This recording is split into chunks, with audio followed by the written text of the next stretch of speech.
Feira was started more towards the beginning of December 1999. By around 2006, there are close to 750 dogs in the association. Our main aim is to provide comfortable surroundings and proper conditions for these dogs that remain in our care. Many of these dogs, in principle, they're adult dogs, they're older dogs, they won't have the opportunity of getting adopted. So we're doing our best to ensure that they have a comfortable and good life for the rest of their days. Started and has always maintained and has a no-kill policy, so dogs will not be euthanized at all in any way unless they are extremely sick and there's no other solution for treatment. It's fairly common in the southern Mediterranean countries for abandonment of dogs. Culturally, there's not as much care taken of animals, possibly due to financial conditions of many people.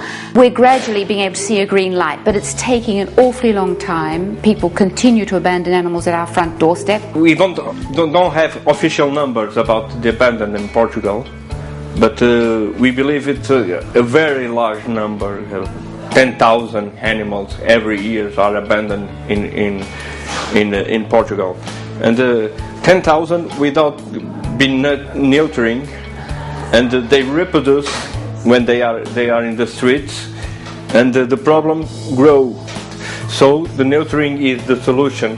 We have a full-time vet available. Her name is Claudia. We still need x-ray equipment, we still need ultrasound machines and this sort of thing, but we have the basics here. We can do basic sterilizations, neutering operations. All these dogs live in their small families, they get on with each other.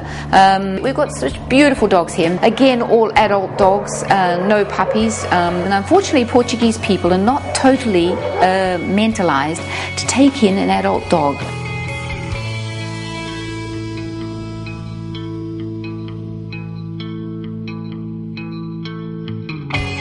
We have a small area for cats, as you can see here. At the moment, currently, we're in July 2010. It's kitten and puppy time. All the kittens and puppies are being born, and they're just being dumped. I think our main problem is that then in Portugal, the laws are not strict enough for animal welfare.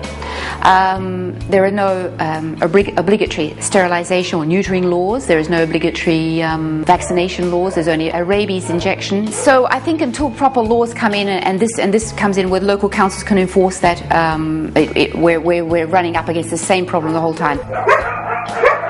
Money's our other problem, yes. There are many associations all around Portugal with the same problems as us. We are fortunately in a fairly stable position ourselves now because we have our own clinic, a veterinary clinic that's up and running, and it's open only for members. So we have just over 1,000 members now. To be membership from Feira, they pay 15 euros for a year.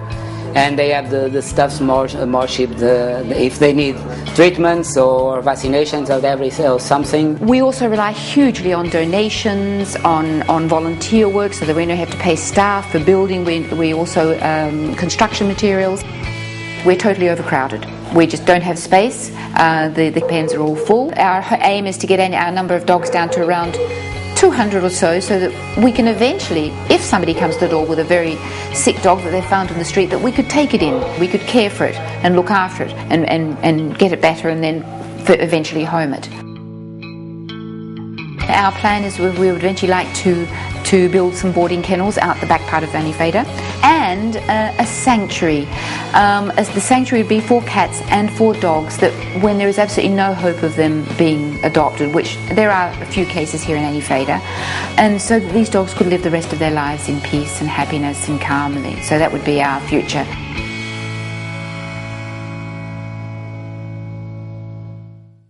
Okay, well, Dash was our special find.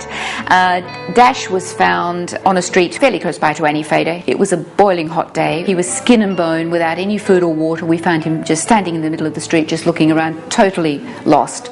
I was with a group of people, and we came across this poor dog in the middle of the street. So I just sort of stopped the car and I said, I can't stand this and we can't do this. And a voice at the back said, neither can I, sort of thing, and let's pick him up. So we decided to pick him up, and thank goodness we did, of course, because he was brought in and he was given our care at Feira. We were very fortunate to find a very nice family who adopted Dash, and he is. And Dash has got a wonderful temperament.